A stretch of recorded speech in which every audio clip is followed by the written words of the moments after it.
What's up, everybody? Welcome to this episode of Forward to Extraordinary, part of the Strictly from Nowhere podcast experiment. I'm your host, Justin Abrams, a serial entrepreneur in pursuit of wisdom with the goal of sharing it with all of you. And today is no different. You know, I think everybody knows by now I have a bit of a curiosity on a particular topic that has just emerged in my industry. It's the topic of clipping.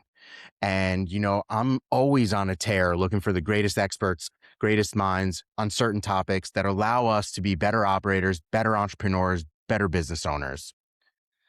You know, I had the real privilege and pleasure of working on a project late last year where the co-founders and original idea came from my direct family members. And that doesn't happen very often in business. There's a saying out there which says, like, don't get into business with family and friends. But like, I break that down all the time. My business partner is my best friend since I'm 15 years old. And it's a pleasure to work for my family members because that to me is the Coliseum. That's the proving ground. If you can get your family members, your cousins, your parents, your aunts, your uncles to give you their vote of confidence and no bullshit, so you did pretty good. And so I want to start the episode before we kind of get into my guest for today and his expertise and how we even know each other. I just want to tip a hat to a project that really meant a lot to me that my team participated in over a cause of a kind. Shout out to the Inner Game. You know, I won't give too much background on the topic on the Inner Game, but man, when you see an opportunity to take some thought leadership that exists in the world to find your way to the things that impact people, especially entrepreneurs, people that are really responsible for innovation in the world, run with it. Take it to the moon.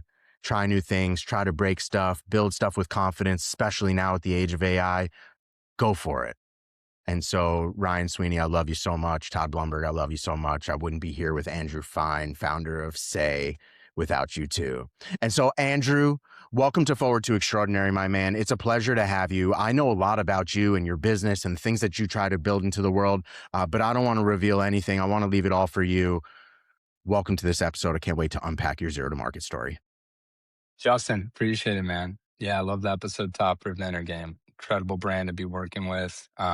We've been working with them for the past 8 months, helping with some of their social content. And like you said, bringing that thought leadership into this day and age and this timeless legacy brand that's been around for 50 years, 50 that I don't years, think bro. they had a fair shot of expanding out their IP on from content standpoint. It's like a privilege. And that's shout out to Ryan and Todd. I mean, those guys are the best. Those guys are the best. You know, and it's not just a team of two. There's other folks that are on that team. Like it's the curation of talent. It's like this, this desire to really build something the hard way. You know, we'll talk about the hard way. You know, Andrew, I always like to begin these conversations humanizing a little bit. Like you and me could very easily have bumped into each other on the beach or, you know, on the highway flipping each other off or like whatever. It could have been any way to meet, but here we are on the show. You're just a regular guy, just like me. Let's humanize it a little bit. Tell me about you, what makes you unique, and a little bit about Andrew before we get into business. Yeah. I'm 27 years old. I moved out to Los Angeles. I'm originally from Chicago, the north suburbs of Chicago. I moved out to Los Angeles to work as an intern at this startup company, the social media company I got an internship at that my brother was at. And essentially what this social media company was called 421 Media. And this was like 2018. So this was like peak kind of like Instagram. Kind of Instagram was new and like a lot of brand accounts, like House of Highlights was like the talk of the town. Yeah. And this company was 421 Media. And what their business model was, it was owned by Russian billionaires, and they wanted to start a company where they own the conversation of Gen Z. So they're like, well, how do we do that? They're like, well, we're going to buy a shit ton of Instagram pages. So essentially the company had 130 Instagram pages with 10 different verticals, from viral satisfying pages to meme pages to sports pages to girly pages. And they would hire content managers to run them. So a content manager would be in charge of, 10 to 12 pages and running them, posting them, looking at, sourcing content, curating content. And I basically started my career kind of working at that job. And I had no experience working in social media. I didn't even know like how to actually use my Instagram. but my brother worked at the company. I wanted to kind of get out of Chicago for a little bit, and it was such a wild experience to like see like this whole different side of the world. And long story short, that internship turned to a full-time job, which led me to create my own thing that we'll get into. But yeah, originally from Chicago, just always been into personal development, self-help, read a lot. Yeah, yeah. Let me ask you a little bit about like your childhood and your interests. Were you anything like me? I was big time. Like you talk about my cousins, like we were big time into extreme sports. If I wasn't surfing, I was skating. If I wasn't skating, I was snowboarding. I still do all of those things today: rock climbing, high altitude mountaineering, camping, hiking. You name it, dude. If there's a waiver, an in case of death or dismemberment waiver, sign me up. And so, tell me a little bit about your childhood because I was walking around with a camcorder.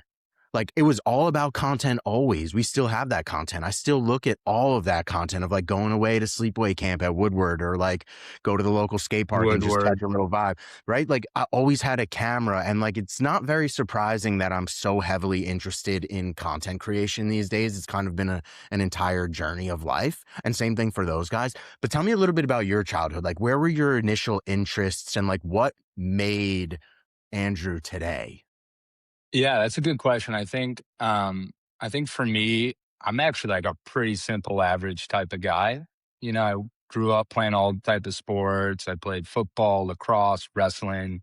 I actually did a lot of rollerblading too for like my childhood. We were fruit booters, so I'd always Hell be at the yeah. skate All day, park. dude. I did All dirt day. bike riding. I was just a kid, man.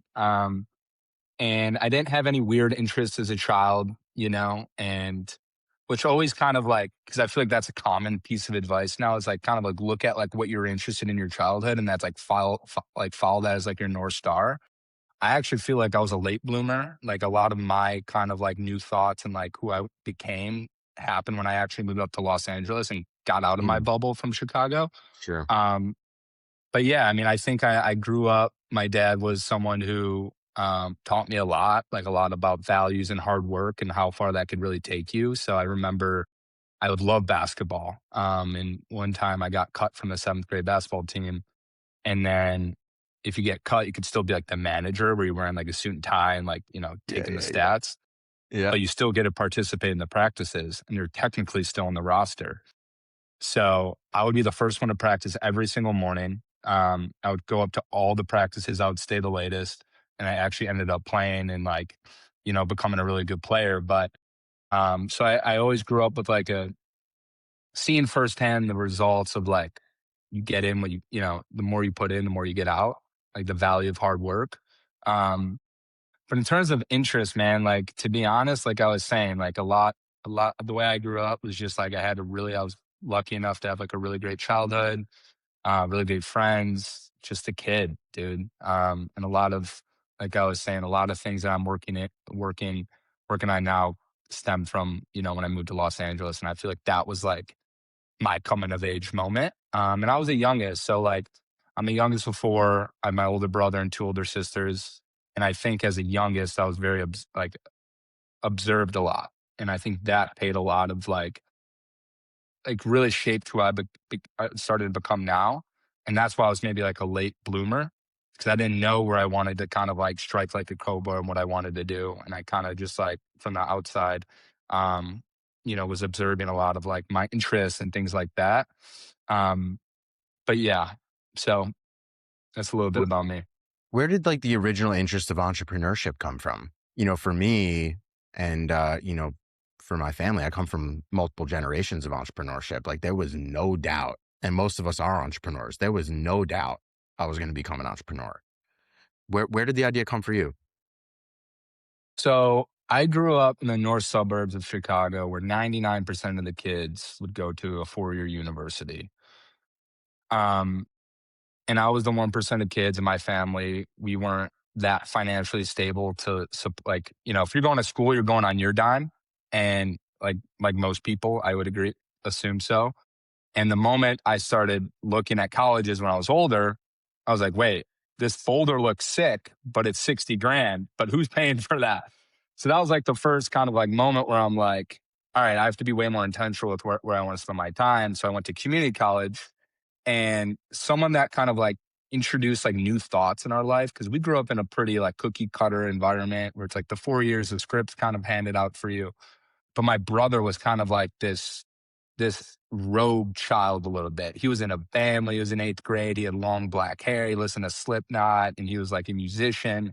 And he didn't go to college. He actually moved to Denver and lived with friends. And he kind of just literally made his own way. And it was kind of like very like thought provoking for me, which is like there's different ways to go about like what you want to do. So he was the first person that really showed me um, zig when everyone's zagging, and the value of like entrepreneurship, because he started his own company. I owe a lot of the way I moved to him, because he paved the way of like how I moved out to Los Angeles in the first place, but he actually breathed new ideas for me. So I would say that he was kind of like the starting point of just being like, you don't have to do what everyone else is doing. So yeah, he wasn't like an entrepreneur necessarily. Like he started a few companies, but he was just a musician at heart. Um, so I just like looked up to him, and I'm like, wow, like he's living the time of his life in Denver and Colorado. And then he eventually moved to Los Angeles. And I was like, wait, I don't have to go in student loan debt. Like, if you can really like, if you follow what you love to do, you make it happen, especially at like a young age, you can make it happen. So that was kind of the first way to think about entrepreneurship for me. It's really interesting. And to like be aware of where the path originated from, there's like lots of influence, I'm sure, that you can kind of map yourself back to. It's very logical to think that like your story is going to impact somebody. Like somebody is on the fence listening to this episode and is going to be like, well, if he did it, like, it sounds like it's possible for me too. Like, just because my whole family is zigging, like, why can't I zag? And I think like what really comes down to it for people is like, what is the goal? We were talking a lot about that in the pre-show. Like, what is the goal? Being intentional, like really being thoughtful and strategic about the next series of decisions that you make, which is truly a value of the profession that you've now taken on and the business that you run, is like being super thoughtful and super intentional.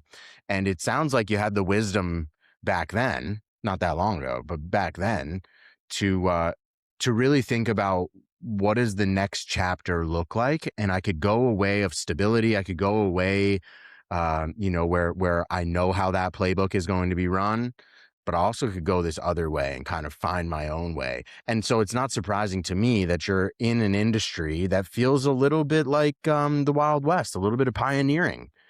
And so I have spent my career as an omni-channel marketer. Specifically, my skill set and where I developed my skills as a marketer was in classic SEO.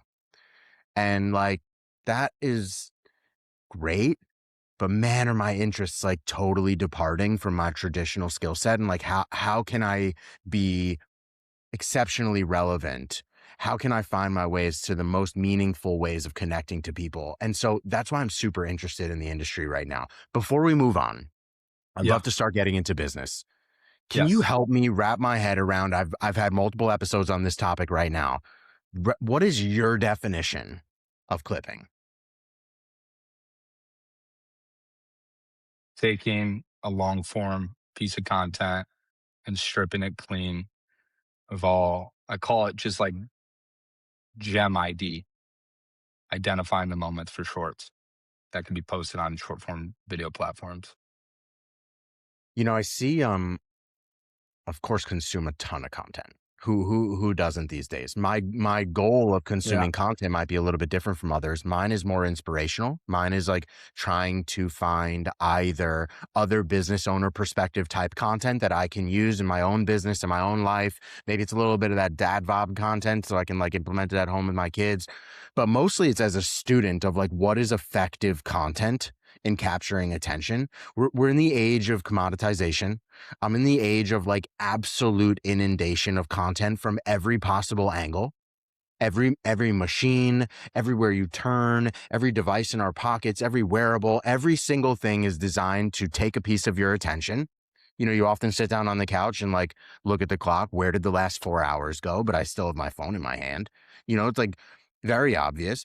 But brands and businesses, and especially entrepreneurs that are trying to build something zero to market, are trying to figure out, how can I cut through the noise and how can I impact an audience for a moment of their time? Because you don't get television commercials running 60-second spots anymore where everybody's huddled around late night TV. That just like isn't the world anymore. And I think streaming commercials are starting to change too, where it's adopting even shorter form, like 15-second spots to get your message across. And so I'm really interested in the art side. There's certainly a science side. The science side I have questions about, because like arguably the machine should be pretty good at the scientific method of making content. But man, does it suck at the art side. And so I love your perspective in the art of creating content, because I think that's the secret sauce of your business, is not the systematization. Like anybody can go anywhere and find somebody to just chop up some content and just like strip it clean, as you said. But it's the artful curation, the tasteful wherewithal, the attention to popular culture, the finger on the pulse of your industry or your consumer.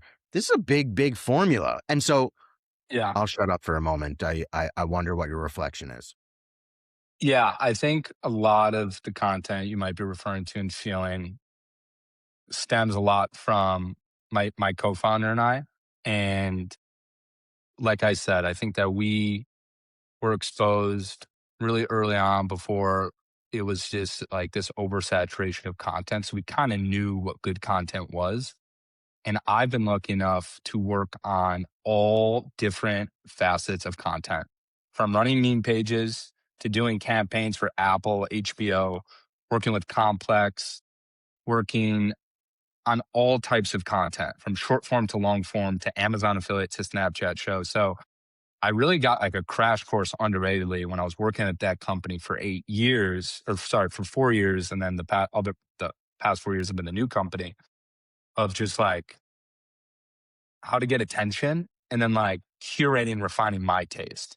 And then once I kind of understood like what makes good content, it was just matching that with the right people and right voices. So I like to say that we're kind of like the wrapper of a gift. Like Jesse Itzler is one of our clients. It's not that hard to blow him up. He was a sitting duck. It came down to client selection. And it was just all about packaging him correctly and like getting his message across and finding the right moments and creating this nice story, making sure we're hitting our content buckets. But I really do think a lot of like content at the end of the day, there's like the artsy cinematic content, but it's also there's like foundational and fundamental content. Like what makes good content.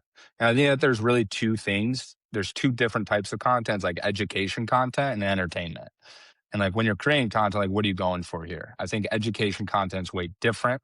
You know, you're trying to add takeaways, value, and entertainment content is just you're just trying to steal someone's attention, and in a way that is really good. Whether it's like viral post or whether it's like you're showcasing something that you made, it's different. So you have to one understand like what type of content you're making, and then understanding the fundamentals of what they do it of what they do. But I think a lot of it came down to like, I've just spent so much time looking at like so much content in different types of verticals. So, and then now for us, man, like it just comes down to like the way we try to stand out is just like, I mean, it's really just like we really like one of the things we say every call, it's like we pour our soul into content at a time when no one's pouring their soul into content. And what that actually means, like scientifically, is like we spend so much more time on the idea, and we have a very specific idea template that we go through. And if it doesn't get past our gates, or if our team doesn't like it, we don't ship it. So it's really we over index in ideas, and it also comes down like what are we creating and what the goal is. But for example, if we're making a YouTube video for a client, we spend a lot of time on the idea. And that to us is like really at the end of the day, like where we're hedging our bets of like where things really stem from. And then it's like these quick intuition things of what makes a good idea. And we don't overthink it, you know, like we're just like, we don't like it. We don't like it. And but then like back then days, it hitting the fundamentals of like what makes good content. Like, is there a main idea? Is there a takeaway? Like what the hook is? What's the point? And is this for the audience that we're trying to build? Like, who do you seek to serve? So we always start like any piece of content, like hitting our brand framework, which is like we have 4 foundational questions. And it really comes down, I don't know if you know Caleb Ralston. Sure. Um, he was like, he worked with Gary Vee and he Sure. was in Sure. charge of like, yeah. And, a lot of, he has so much good insight to like how he thinks about content. And we pulled a lot of info from him, which is like, what do you want to be known for? What's your goal? Who do you seek to serve? And what's your promise? Like, why would someone follow you? And if you don't have those figured out, then you're just kind of making noise. And then like everything is like off to a bad start. Hmm. And that's mainly for, by the way, right now, just like educational content and like building a brand for a thought leader, which is like a little bit niche and different from maybe your larger audience that might be building products and brands. But I do think at the end of the day, you have to be very intentional of like who you seek to like kind of go after. What do you want to be known for? And why would someone follow you? And if you can just like answer those and like get closer, like I think something that like Mel Robbins does really well, for example, is that every single piece of content in question and every guest that she has on and she's been doing it for the past 10, 15 years, is for a 30 to 6-year-old female who wants to be better in their life. And every question, every guest is getting closer to understanding who her audience is. So she is like, the reason that people call her like you're like her therapist or the best friend is because she spent the past 10 years, every single episode, like getting feedback if she's getting closer to her audience because she knew who she wanted to serve. So it makes like it basically everything moving forward was getting her closer to answering that. So now she like knows exactly what her audience wants and it's just like easy for her. And I think like that is like a gold standard of an example of someone like being really intentional with cultivating a really high intent audience. And then every question and every guest in every episode is getting closer to that audience. Um, so her feedback loops are insane because she knows exactly what she's building towards. So content for her is easy. It's like literally on easy mode. And I think a lot of people don't even actually know who they're building for at the end of the day. It's like, what do you want to be known for? Who you seek to serve? And then like, what are the problems that these people are facing? And then the content's the solution to solve that. Like, that's how we always onboard our clients who are thought leaders who have a book. So they have a brand out there. They have things that they want to talk about. But how can we conceptualize that in content? And it's like, well, what are the problems that the audience that we seek to serve face? And you're the bridge. The content is the bridge to the solutions. So like it's really just like problem solving. Like you're just like solving problems for people and the content is the solution. And then it's like, how do you package that? And that's where the taste comes down to. And I know you're talking, maybe we just kind of got off a little bit because you said you want like the art of it. But I think the art really comes down to like understanding the fundamentals and then trusting your taste and then going back to the fundamentals a little bit of like what we want to create. So, um, yeah, I mean, I think it really comes down to like, for us, it just comes down to really just over indexing on certain elements of the process, which is ideation and sourcing content. And we have gates internally about like what makes a good piece of content. Do these hit these gates? Like, what's the main idea? What's the value? Is it seeking the audience we seek to serve? If it doesn't, we delete it. We delete it. And we have like hundreds of ideas before any YouTube video is filmed. Um, and then and then we have to like pitch it and everything. And then once you kind of really do that, you start understanding and you get some data out there and you start posting some stuff and you get a feedback loop and you're like, okay, I kind of know what works and I kind of understand what's working. And yeah, so that's a little bit of like inside the hood about like how we kind of go about a little bit of our process of creating content. And the other key element is like I said, I kind of hit on about the feedback loop. Um, but it's really like having really intentional ways you're measuring your like performance. And I think for us, it's like, what are your KPIs and like how you're measuring it? And I think people need to be regulating their content way more and being way more intentional with like how they like post content and like what works and like analyzing it. And that might sound so basic, but I think it's like an easy thing we get in this like kind of like shipping mode where you just want to post content. But if you were to really find if we did the same amount of effort we did to like posting the content with how we analyze content, you would hedge your content's gonna get so much better over time. So that's something else that we're really, really refining now is like what make like just analyzing the data and like what are our learnings? What did we learn here? And then how does that influence the next round of ideas that we submit? So I love fundamental stuff. I love the intention behind what you're saying. You know, like the scientific method that you have is great. Like I think the formula is like a recurring practice for brands to really exercise. That to me, that just seems like something that folks should be doing on a regular basis, just to ensure that like the ego doesn't take over or they didn't lose the plot. Like I think that that formula is really relevant as a takeaway. We'll put the 4 questions in the show notes so that folks can really kind of contemplate and think about it. I'm thinking about it too. You know, like I'm contemplating that stuff too. And what you just said, the last part about what you just said, I'm certainly guilty of. You know, I'm in like this mass content volume game. You know, I record like north of 10 episodes a week and I'm chopping it all on my own. And like I'm using modern tooling, like shout out to Riverside. It like literally makes this capable. It makes it so that for me, you know, I keep this at a relatively zero expense, you know, short of the subscription to Riverside, or if I'm going to put a couple of dollars behind ad spend for promotion to reach new audience or whatever. I don't have any staff assigned to this thing. So like I'm definitely in this game of like how many things can I carry? Maybe the things that I'm not carrying are the things that would actually be most valuable to the feedback loop. Right, I run multiple businesses. I have a team to run. I have a business that generates revenue that supports my lifestyle, my partner's lifestyle. And like, I have things that I need to focus on, and creating the content, this engine was all about distribution. It was all about storytelling. It was all about sharing the story and push out continuously.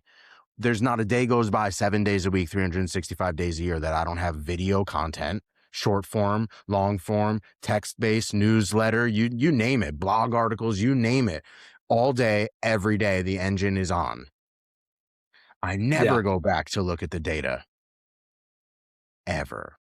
But it's the first thing, just like you're And saying, it's it's the first thing I would advise a customer, a client of mine, that like the details, the data is where the idea comes from. It's where the next move is made. It's what influences your next decision. I'm just like guilty of not doing my own formula. and then you fall into the gap where you're letting like the algorithm decide who you're building the content for. 100% guilty. Versus what Mel Robbins does is she fights it because she knows exactly who she needs to kind of go towards. 100% And it's kind guilty. of like, oh, we post all this content, let's see what happens. And there is a way that you use an experimental phase in the first 30 or 60 days of launching a new channel, that's fine. And you kind of get some insight. But if you don't like the audience that you're building and this isn't the promise, then you're just getting farther away from your goal. So True. you're actually just all the efforts that you're doing just don't even actually make sense, you True. know? And like you said, it would be eye opening, I'm sure, if you kind of go back to the data, even ask your audience, like just looking at like the core KPIs of what you want to measure. And then it comes down to like, how are you measuring success? True. You What does know? good look like? Yeah. What's good? Like, what's good? And then if you don't like it, then what do you need to change? And then what are your levers to pull? Um, yeah. I mean, our teammate, one of our teammate, um, he worked with Cody and he worked for Cody when he took it from 3 million to 8 million. Um, and basically he was saying that Cody's one of the most dialed CEOs ever mentioned. And she's like, always had a process to everything. And he always had like, what are our levers?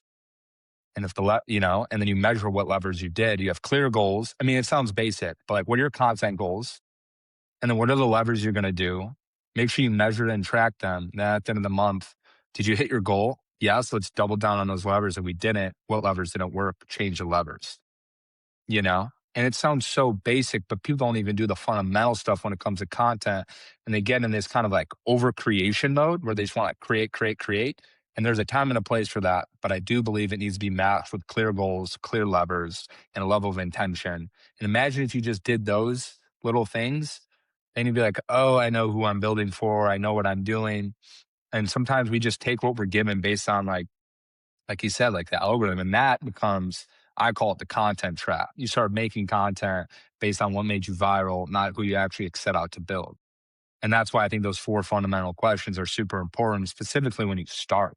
That's the first thing we ask all of our clients. What do you want to be known for? Who do you seek to serve? And what's your content promise? And why should I follow you? And if you're not screaming that every single day, it's what Seth Godin talks about. He talks about how do you build a brand? You build a brand drip by drip, consistently delivering value to the audience you seek to serve. And it takes time. And then if you're measuring the success of that, what the levers are, you'll get very close to that audience. As opposed to being like, I just create all this content and then I don't even really know who I'm making this for. And it kind of worked, but I don't know. So you got to tighten up the shit, man. Let's talk about two things: hype cycles and the age of AI for a second. You're wearing a shirt that says "Stay away from NFTs," and like, dude, do I have like some post traumatic stress from that one? Like I got stories of trying to be builders, of running an agency, of like trying to build on the blockchain for the NFT craze. We had a booth at NFT NYC. I probably have like somewhere over here. I probably have my badge from that event. We were all in. We were super cautious around the AI bubble. When AI first appeared, we were like super cautious. I was worried that this was just going to be another super regulated or pump and dump type of thing. I was just cautious as a business owner because we put so much into the hype cycle of the NFT and the crypto community, all for it to kind of just evaporate. And whatever market levers were going on or whatever's happening in like, macroeconomics that really kind of pushed back on that as an industry. We don't really see that with AI for a second. So I wanted to talk about it from two perspectives. One is, first of all, like, what is your relationship with hype cycle, and how are you sniffing out what is hype versus what is culture? Because to me, clipping is less hype these days. I think it's like a nice vocabulary word that a lot of marketers and creators are throwing around. But like, man, if you really understand what the potential of clipping actually is, you're kind of talking about a new strategy of advertising, just like the billboard was introduced once upon a time. Just right, like the wrapped subway in Times Square once upon a time. Like it's just a new avenue of capturing attention that isn't super saturated and is super cost effective and affordable. And so, first question, how are you differentiating between hype cycle and cultural movement? Yeah. I mean, I think just like, you talk about the difference between like maybe the NFT versus AI and like, what's the bedrock of AI? It's technology. And I think technology is always going to evolve. And I think if you're not adapting that and using that for your business, you're going to fall behind. And I think with the NFT, the bedrock was kind of like people did talk about the tech a little bit, but it was like the community. And like people kind of just like, and then when the money left, there was no community. So you realize this was all a facade. And I think with AI, I know that's not like a hype cycle. It's here to stay. I mean, Bezos has been talking about it for the past 20 years. All these big tech companies are using it, So I think like there's a foundational in truth to like AI, right? That you need to adopt. And one of the biggest things is like always invest in the new technology. It's what David Senra talks about. Of all the commonalities of the entrepreneurs is always over indexing technology. I think with NFT, I think it was just like people were bored. It was like the right kind of perfect storm a little bit. And then it was like community at a time where people felt like they didn't have a community. And it was like kind of like culturally cool because some cool people got in. I think it was just like a mixed bag of things. And the reason I have it is like I said, I've been in content for the past 8 years. So I have an interest in lore. I started a project with my brother.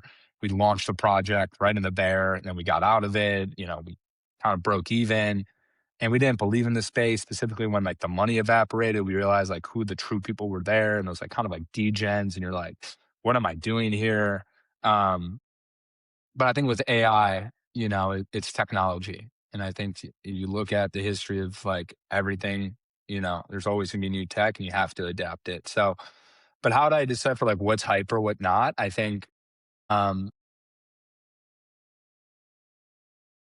yeah, I mean, I go to like kind of what like Seth Godin says. He's like, is this a strategy or a tactic?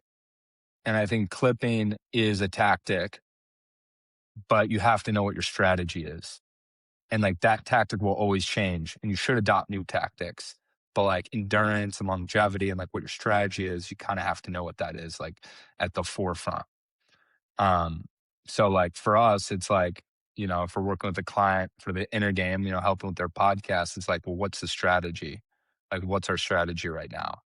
Um, and it's to deliver a high value long form podcast to build an audience around the inner game themes to funnel people into the app. And clipping is a small tactic of that, but it's making sure that we honor the long form and have great guests. And it's like deep and the content's great. And we're proud of it because there's a brand associated with it. Um, so I think like a lot of like hype cycles is more so just like tactics in disguise for your larger strategy. And you should adopt them, you should be on them. But I don't think clipping's a strategy. Hmm. That's interesting. You think it's more of Yeah. like it's more of a modality. It's a skill set to deploy. It's not necessarily like the thing that a business needs to be focused on. It's a bolt on. Yeah, exactly. I think it's like it's a support. But Now, could again, it also be a then it comes down to like what are you building? You know? could it also be a detriment? Like, could also be a detractor from, lots of businesses, they find something that works. Marketing is so cyclical. You have boom and bust cycles. It could work for 10 years, then all of a sudden that strategy just doesn't work. You could think cold email worked for a decade. Now everybody's like totally immune to receiving cold email outrage. You know, is it something that like if it's not done well, it can actually be like it can have the reverse reaction, which is like demolish brand loyalty. Yeah, yeah. I actually talked about this because we've been for say me and my co-founder Jamie, we've been guest lecturers at USC, and when we started putting together the deck, the first thing that we said is like we're not content strategists. We're kind of like two entrepreneurs and builders in the space, and content for us and the agency is just like networking at a very high level. All to say is, and that's what the podcasting is too. It's like, one of the best pieces of advice I got when I was 20, when I moved out here, is like just start a podcast because it's a way to kind of network easily. And for Totally. us, I was like, well, let's start an agency. And that's the best way we can, build relationships with incredible people, and it would all stem from like a larger mission, which we'll get into. But again, when we were starting to putting this deck together, like what are our business philosophies? Like what do we actually kind of believe in the space? And I try to stay away from like having like hot takes about content, and I look at more like evergreen, kind of like timeless principles.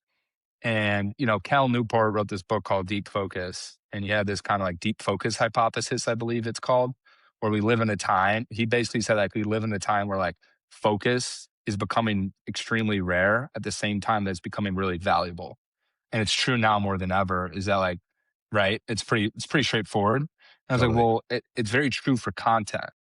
And kind of what we're hedging our bets on, I believe, there's like this thing I call the deep content hypothesis, is that we live in a time where focused high value content is extremely rare at a time that's becoming extremely valuable, because we're living in an era where it's like oversaturation, shitty content, output, but nobody's really diving deep to it. And that's exactly why we're building the Genius series. We're like, actually, our kind of like premiumness comes down to less output. And the moment because our promise is what HBO was on Sundays, is that you're going to get a banger on Sunday. And that to me is like a brand signal of like, oh, they're like building for the long haul. And like, that's what we want to build. We want to be proud of what we're putting out there because that's our goal. And I think it doesn't dilute us. And the reason that we're kind of also building the Genius series is, love everything that Ted's doing, but I feel like that over the past 10 years, they've diluted their brand with TEDx. And when what TED used to be a yearly conference with where the world's Curated. greatest thought leaders would come and they would put on talks. And I think it was really good. And I think TED as a whole is the most beneficial thing that happened to society from a content standpoint. But I would say that their content is getting slightly diluted because they just started I mean, they have like over 250,000 YouTube videos on their channel, which is like wild. But it's also like, kudos to them for like longevity. Um, but to the point of being, I think we live in an era where deep content is like so much more important, especially like AI slop, it's becoming like really rare at a time where it's like extremely valuable. So I think that there is something to like finding the right balance between, and I do think it can hurt you, like over posting and oversaturation of your content. And then it comes down to obviously like what your goal is and what you're trying to build. And like for us, is like anytime that the Genius Series episode drops, it's going to be a banger. It's going to be a crazy set. And it's going to be a really dope person speaking. And that's true because it takes time and energy to do that. And you can't really just like AI slap your way into that. And that's our promise, and like that's what we're building. So we kind of like figured that out. And we kind of got caught in this cycle where like, well, we do need like, what's like the maximum amount of output where we can maintain brand integrity. And that's what we're trying to like nail down is like, just like for the Genius Series to wrap up this point is like, we figured that like, okay, there's 52 weeks. We want to at least have 40 talks a year every week. So like 40 weeks on, and then all that content. I believe that's like a decent posting cadence for us where we maintain integrity.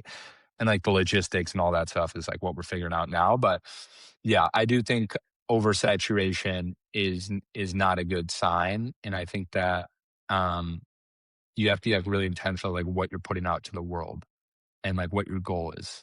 Um, and like what your audience is, like what are you building? Like, you know? And I'm just trying to think of like someone in like who's listening to this, like on your podcast, like what do they be building? And I think like you just really have to break down the fundamentals of like what you're building and like who you seek to serve and like what would they want to consume? Like be like empathetic content. That's one of the biggest things that like Seth Godin talks about is just being like empathy. And like, he's coming from like, he's the godfather of marketing. And like these principles to me are more relevant than ever before in this age of like content and like this oversaturation. It's like really like who you making this content for, and like, do they want to see your content like 30 times a day? Maybe. Maybe I don't not. know. Maybe not. Maybe not. And maybe the algorithm doesn't want to see you 30 times a day because like you're not shipping the signal that tells the algorithm that you're of quality. We Yeah. fall into this trap all the time. Sometimes you hit the cadence right, you hit the schedules, you just land properly. Other times it's like total crickets, and it's because maybe it's just too much volume and where you get minimized because like you can't just be the only thing on everybody's feed. You're not that popular. Let me ask you some more questions about the Genius Series because I'm a student. I've seen Jesse's and Cody's. I've seen Tim Galway's with Ryan. Like I've been watching, dude. It's great content. Great Appreciate content. it. In the age of being able to do things super easily and casually, you guys went the hard route. Big sets, big production. Like you showed behind the scenes footage of a lot of that stuff. I had some really great front row seats to some behind the scenes stuff, as you know. Why? Like, why go that route? Why not go the easier, not the Riverside route? Doing something virtually is arguably like the level 1 route. Super scalability. I can meet anyone in the world. Like there's no barrier to entry. My tools are premium. I can ship a quality episode, which is not the same to say that like I rented a studio space and like I have a production line and I have an editor on staff and like I'm actually using, DSLR camera to like capture super 4K footage. Like then you went the other way, which is like, I'm going to make an entire freaking set. And I feel like what you tried to recreate was the TED experience. But like, why? Why put that much effort into it? Man, I get chills to think about it. And this is where like the craftsman of, I think, content for me and our team comes out. One, I'll give you the short answer is that I want Michael Jordan.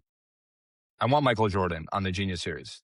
And Let's go. the only way to ask him is to build something that's so different. So that's one of the reasons.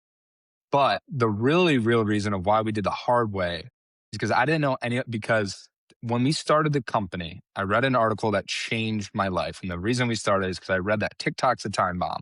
And it basically was an article that came out in 2023 that talked about our entire generation is losing years of their life to a screen and getting nothing in return. And we're getting something called digital dementia from short form content. We're literally becoming dumber. And I was like, holy shit, I've been on the wrong side of social media for my past 4 years at this company I was telling you about. I want to start a company that replaces it. And it hit me like a brick. The mission statement came out of my mouth. I was like, oh my God, I said it. It was like, replace useless content with useful content. And the only thing I knew at that time was that I knew how to make content. And I knew the only thing I needed to shift was the people I worked for. So I was like, why? I was like, why doesn't Malcolm Gladwell or Barack Obama have a content team behind them, for instance? Like, why are we listening to crypto bros talk about philosophy? Like, we're listening to the wrong voices. There's so many ways to slice this cake.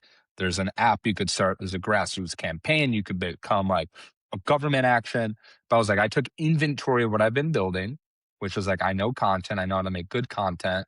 I've worked at a startup. And I was like, I want to start my own thing. I want to work with these thought leaders and put world class content teams behind world class people.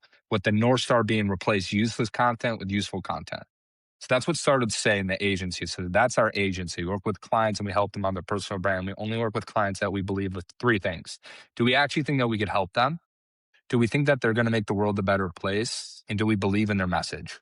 And if those things click, we'll go after you. And the stories of how we worked with Jesse and how we had to break through the noise, which we'll get into, but I want to go back to the Genius series, is that I don't actually have a choice because I'm honoring the mission, the North Star, which would replace useless content with useful content.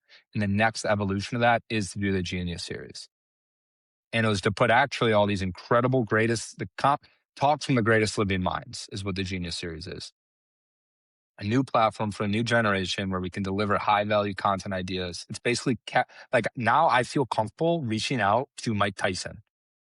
Like there's not many things that I would feel comfortable for to ask like the world's greatest people to be part of it, which is like an incredible thing. I'm like, when we launched it and when I started like building this idea and constructing it, I was like, there's like, we can get anyone we want, you know? So I was really proud of putting the effort into it, and everything for us comes down to the quality.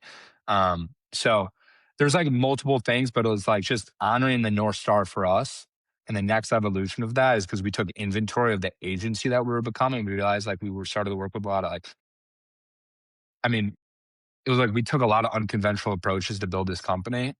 And then I took inventory of the type of clients we started working with. And they always, I forget, we did like a little bit of, we took inventory. We've worked with like, we have like 40 New York Times bestsellers under our belt or something with like the amount of books that the clients worked with. We're like, holy shit, we're starting to become a thought leadership agency. And I've always wanted to build the next TED because I felt like that they diluted. And I was like, well, in order to do that, we need to build our own IP. And I was like, well, Charlie Munger said that there's always room for great.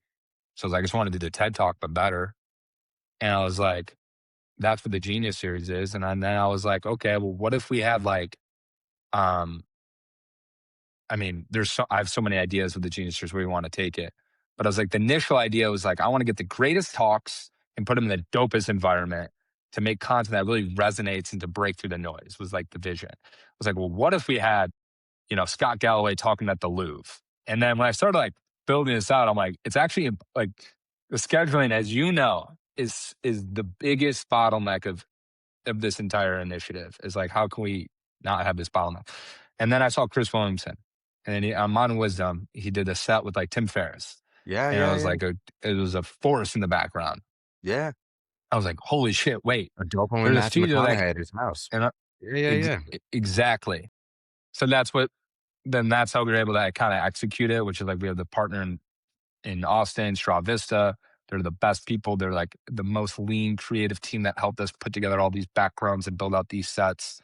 So we're able to kind of use them as a studio to like host these talks. But yeah, I mean, we wanted to zig when everyone was zagging, and I wanted to pour my soul into a product where I would feel comfortable asking the greatest people in the world to be a part of it. Like I actually don't feel like ignorant to ask these people, because what I say in the email is like, our main goal is to capture your content at the highest level it's ever been captured. It's like, and if you say no, that's fine. But like, I actually feel confident enough to say that. Um, and the outsized returns. And at the end of the day, it's also kind of like it also works with the business model because it shows that like we can execute content at a high level because we're a content agency. It's like proof.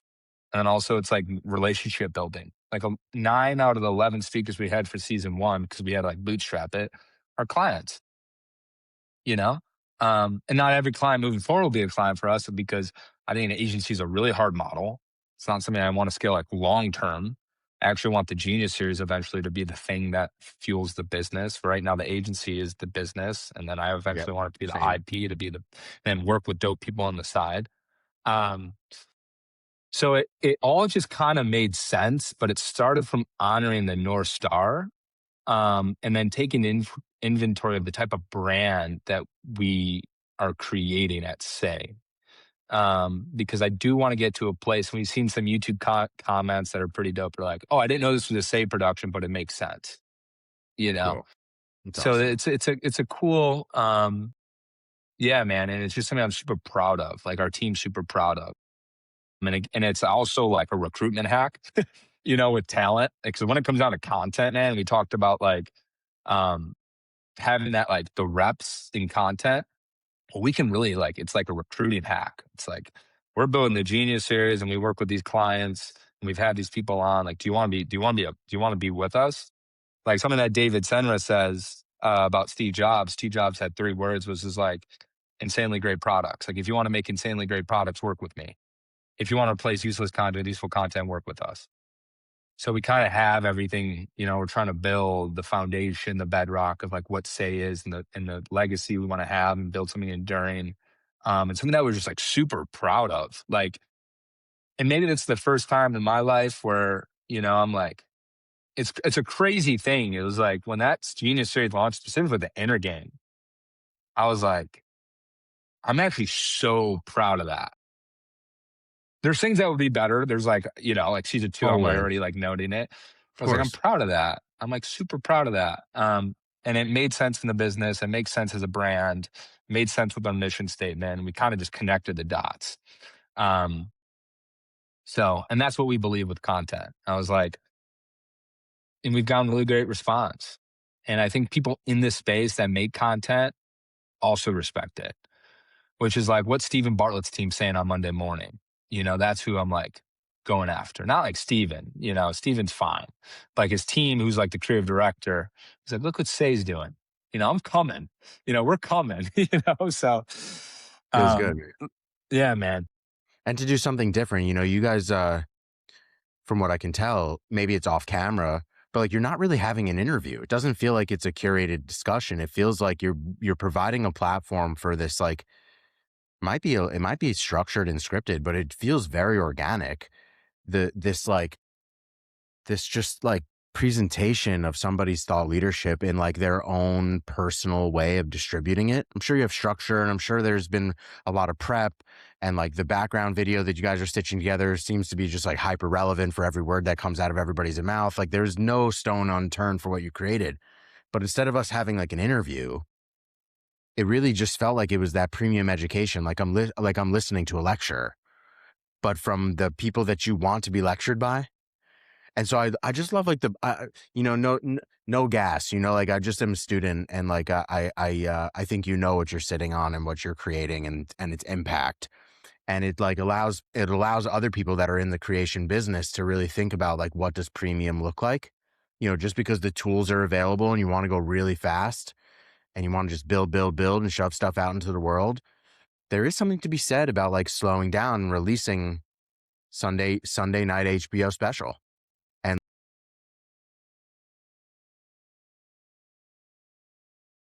Yeah, yeah. Because I think that we're, like I said, we're thinking on a long-term horizon, but I'm like, we're super grateful because we have like the agency is like filling, we're taking care of the agency, taking as care you of home, should, like protecting the house, of which course, allows us to, which makes every move that we do for the agency really calculate with, like, does this benefit the Genius series? And if it sure. doesn't, it's not worth it.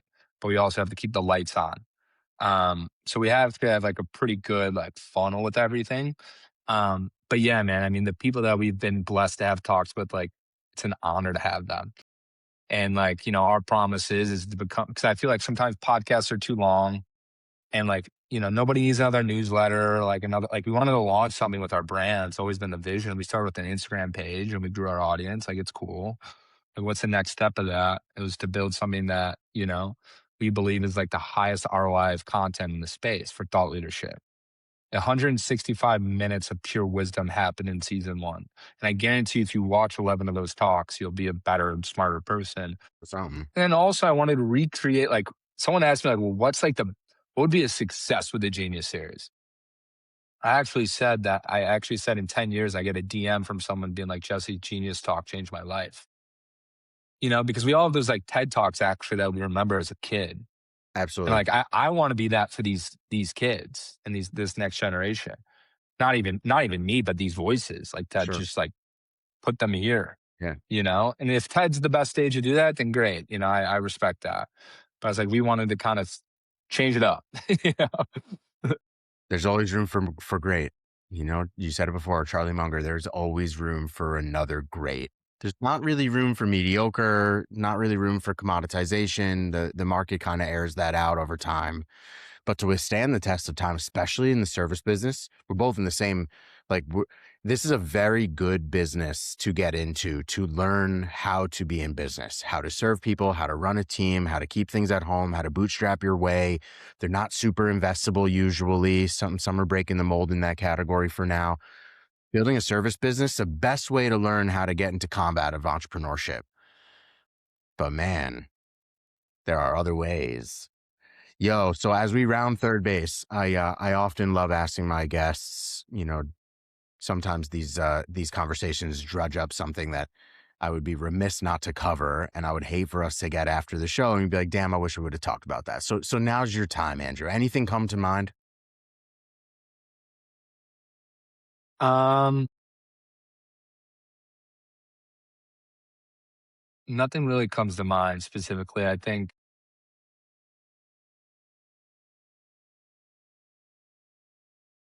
I'm curious on what your thoughts are about it's actually a question for you. What do you think about the Genius series? Well, it would be cliche if I said I thought it was genius. No, But like, let me tell you how what I about really think this? about it. Yes. Tell me what you think and then what could be better. I think I spend pretty much every single waking hour of my life trying to figure out how to impact attention. I think I try every possible way, dude.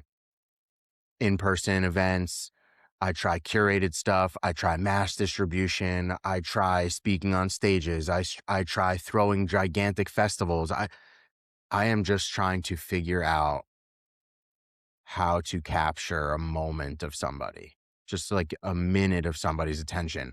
I'm a dad, I'm a businessman, I'm a friend, I'm constantly on the move.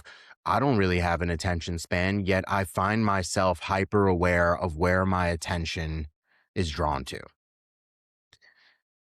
That was not very hard for me to get a couple minutes to put into the Genius series. And I did not watch it as introduction for my family members. I watched Jesse and Cody. I watched the hype around them. I watched your landing page that you built. I watched each episode drop, not because somebody told me Appreciate to, that. Yeah. but because like somewhere in the universe, the algorithm selected me as like an ideal persona, a potential viewer that would find value in the content that you're creating. And guess what? I am. Like, you have the greatest entrepreneurs chilling on stage, the greatest thought leaders. Forget that they have books. I mean, like, that seems like a small little barrier to entry to want to make sure that the proof is there. But for me, you have some of the most interesting people that I'm trying to learn from anyway.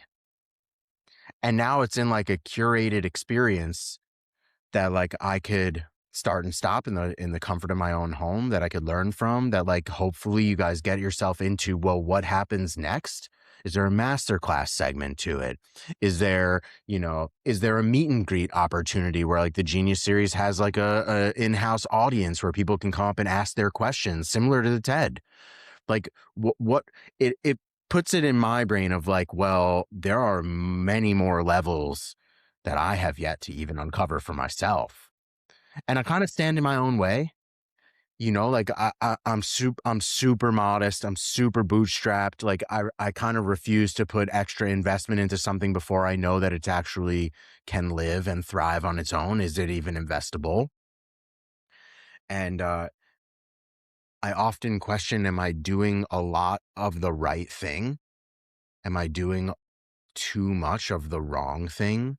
Like, am I over indexing in something that is like not actually yielding? And me and my business partner talk about this all the time.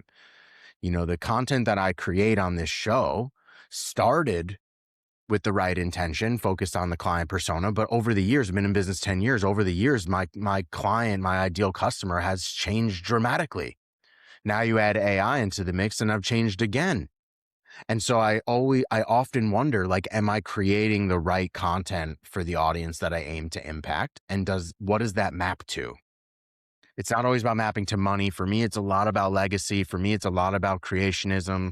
It's a lot about building something that will outlive me to the end of the internet, that my great, great, great grandkids can hear my voice in my prime of what I built and what I distributed into the world.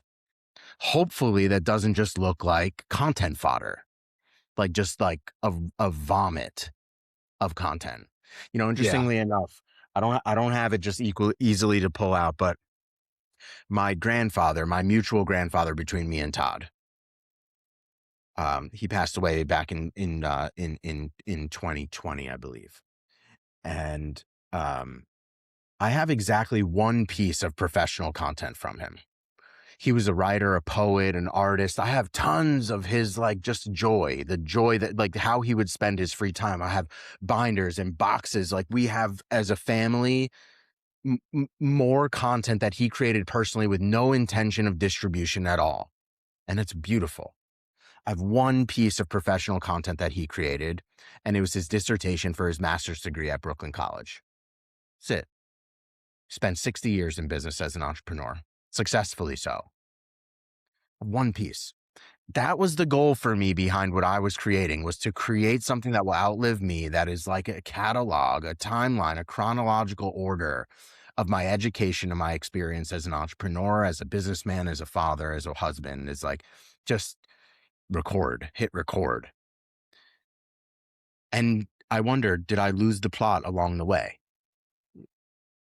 And so I to me, think, the Genius series, like, just to come back full circle for you, the yeah. Genius series for me was, you thought about all of that shit first and said, I'm gonna measure 25 times. I'm gonna cut once. I did the opposite. I said, I'm just gonna cut, keep going, build a plane while it's flying. A very classic lean startup strategy, very classic bootstrapper mentality, very, very classic as a technology builder, which is, push. And so that's why I'm really very much a consumer of the content that the Genius series puts out, because it's super intentional, highly curated, no shortcut, probably a hell of a budget that you have to put into this. And it's an expression of your guts, man. And that's probably the thing I find most endearing. Yeah. And I think, well, I appreciate that. And I have like a lot of things to say. By the way, you talked about getting your own way. One of the guiding principles at SEI is P equals P minus I. Yes. It is the foundation. I'm getting it tattooed on me. And ever since working with the Enter Game and reading the book and meeting Tim and Ryan and the app, it's like, what is getting in the way for us to reach our potential? And our potential has become a library of wisdom for the next generation. Is it team? Is it organization? Like, what's the interference? And I think for you, like, you're in your own way, man, and Totally get out of always. it. But the thing is that you have to realize too, it's like, it never goes away. You just have to minimize it. That's number one. And the other thing is, like, I would challenge you to be like, well, what's an example? Like, what examples do you look at? I know you mentioned the Genius series, but like, historically, what are other examples of like brands that outlast their time? And I think one brand I look at, and something that's been an inspo for the Genius series, is Pixar. Because the reason, like, with Dude. Pixar, yeah. Absolutely. And one of the things that they did is that, when they started the company, it was like, 300 people. They were kind of like losing money. And they actually started working with commercials a lot. And they basically deviated from what they were wanting to become, which was become like computer animated graphics to do these movies. Then they didn't have money. So they needed to start doing work for commercials and doing this bullshit. But what they realized during that process is they spent the next 7 to 8 years mastering that production pipeline, which allowed them to create the Toy Story. And I think, like, for you, maybe doing this work right now is just like, and that's how what Say is as an agency for us. It's actually us in that Pixar pipeline working with a bunch of clients to really create to master the art of the production pipeline or whatever it is creatively, to execute the Genius series at the highest velocity it's ever been done. Because like, that's why we are so uniquely positioned, I think, with the Genius series is because we're learning so much. One, we're building relationships. Two, we're actually getting firsthand experience of what it takes to execute, to produce 1,000 pieces of content a month. So we're learning all this stuff to fuel it to the Genius series. And maybe that's what it is that's happening for you. And maybe you should kind of like dive deeper into like examples. I think what you're building is something super powerful. And I think that you're just putting in it's in a very dumb way. It's just like putting in your reps is kind of how I'm That's what it is for simplifying. me, dude. I'm honing a skill. You know, in talking to you and like just thinking about like what are some goals, we've for me there are certain things, milestones that I aim to achieve, but like who am I? This is me reputation building. This is me putting in the reputations when I'm 100%. given the opportunity to be the toastmaster. It comes right off the dome. It's valuable and intentional and impactful and emotional. And like this is the time, this is the repetition in a safe place in my own little 10 by 10 studio where like I get to express myself creatively and find my thought leadership. But like what does a goal look like? Everybody that was on the Genius series was a nobody at once upon a time. And they all talk about that story. 100%. It's their superpower.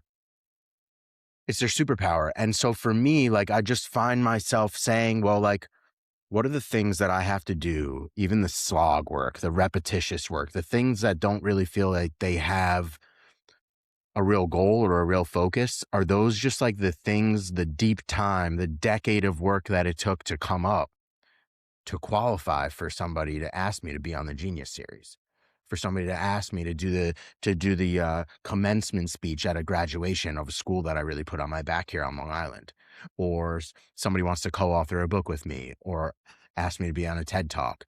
Like for me, this is the time in my life, in my youth, going through it day by day, sharing my stories, mostly the tribulations that I've been through. Like it's not all blue sky at all. This is hard, but like I don't know where this all goes. All I know is like I follow intention and I follow what fires me up, and I follow the things that don't feel like work. They don't feel like mass effort. This doesn't feel like work to me. This is like such a vibe. This is like such a pleasure for me to have built something that people are willing to Yeah. take an hour out of their day to like join me for a conversation. I hope Yeah. I add a little value and wisdom back to their lives. I don't know where that ends up. I don't know where that ends up. I don't know if Strictly from Nowhere becomes like a full-on media channel. There's 4 podcasts underneath this app right now. I only am like the host of 2 of them, so I don't know what happens, man, but it sure as shit doesn't feel Surrender, like man. work. Yeah, it doesn't feel like labor. It feels like art. It feels like I'm creating something. And I think you're kindred spirit in like the fact that, first of all, just because you can create something doesn't mean you should. And if Agreed. you are going to create something, make it great. And I think like you and I are quite aligned on those 2 sentiments. But man, definitely get P equals P minus I tattooed. What does it mean? I won't share. What does it mean? I Performance equal. think, oh, sorry. Yeah. Performance equals What's the potential actual formula? minus, yeah, performance equals potential minus interference. That anything that you really want to achieve, like peak performance, is that you get in your own way and there's interference no matter what. And you have to like minus that, get rid of it. And it Minimize never it. goes away. You just have to have a healthier relationship and like your potential. And for us on the agency side is like our potential is to become the greatest content agency in the world. What does that mean? The best team, the best clients, the best case studies. And like what's interfering with that? Is it systems? Is it process? Is it unclear goals? Is it resources? Is So it we is it me? Exactly. And I feel is like it as a you? founder and entrepreneur, the reason I'm getting tattooed on, and I was thinking about this, is that I realized that I keep outsourcing a lot of some of my stuff to AI, which means that I'm not using my brain enough and it's not strengthening my mind. And I realize I'm actually way self doubting myself way more. Whether it's even this podcast I was coming in, I was a little bit nervous. And that's what Tim talks about. And I actually like FaceTimed him and I have like Yoda in my pocket. It's wild. And I realized there's like more of this inner critic and this self doubting happening. And I think I'm not spending enough time with myself and my thoughts. And it sounds like kind of hooky, but I believe it's true because not only am I outsourcing a lot of my work to AI, and I realize that like I'm not exercising my muscle. If you don't use it, you lose it. And then it's like I'm having like a lot more like ways that I'm criticizing or doubting myself. And it's because I realized I'm not sitting with myself long enough. Which is why, again, why I want to get it tattooed, because it's from a business standpoint, I think it's beautiful, but also from an individual standpoint, I think it's very powerful and relevant to me because I realize I'm just getting in my own way, because I know what it's like for me to move confidently in these meetings and with these clients and talk to people. I mean, dude, like it's been like the craziest up and down journey to launch the Genius series. I You believe know it. what I mean?